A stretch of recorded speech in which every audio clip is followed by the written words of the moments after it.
నిరుద్యోగ యువత సమస్యను పరిష్కరించాలంటూ కరీంనగర్లో సిపిఎం ఆందోళన బాట పట్టింది. కలెక్టరేట్ ఎదుట ధర్నా నిర్వహించి కేంద్ర రాష్ట్ర ప్రభుత్వాలకు వ్యతిరేకంగా నినాదాలు చేశారు.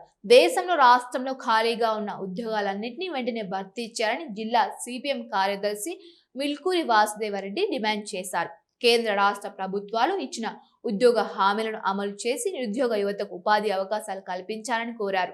తెలంగాణలో హామీ ఇచ్చిన 2 లక్షల ఉద్యోగాలకు నోటిఫికేషన్లు విడుదల చేసి పోలీస్ శాఖలో ఖాళీగా పోస్టులు భర్తీ చేయాలని డిమాండ్ చేశారు. ఉద్యోగాలు పొందే వరకు అర్హులైన నిరుద్యోగులకు నెలకు 5,000 రూపాయల నిరుద్యోగ భృతి అందించాలని కోరారు. అనంతరం నిరుద్యోగ యువత సమస్యలను పరిష్కరించాలని కోరుతూ జిల్లా రెవెన్యూ అధికారికి వినతి పత్రం సమర్పించారు.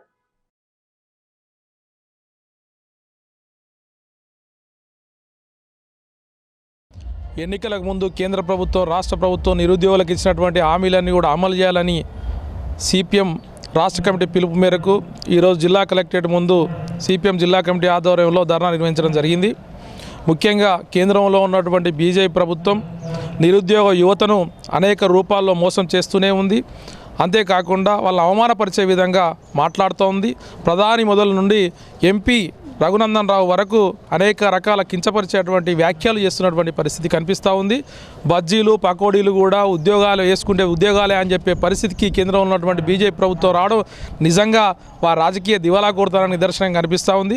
ఏటా 2 కోట్ల ఉద్యోగాలు ఇస్తామన్న మాట తప్పి ఇలా ఉన్న ఉద్యోగాలకే ఊడబెరుకుతున్నటువంటి పరిస్థితి కనిపిస్తూ ఉంది. ఇలా దేశవ్యాప్తంగా 10 లక్షల ఉద్యోగాలు ఖాళీగా ఉన్నాయి. ఆ ఖాళీ పోస్టులన్నీ కూడా భర్తీ చేయాలని చెప్పి సిపిఎం పార్టీగా డిమాండ్ చేస్తున్నాం.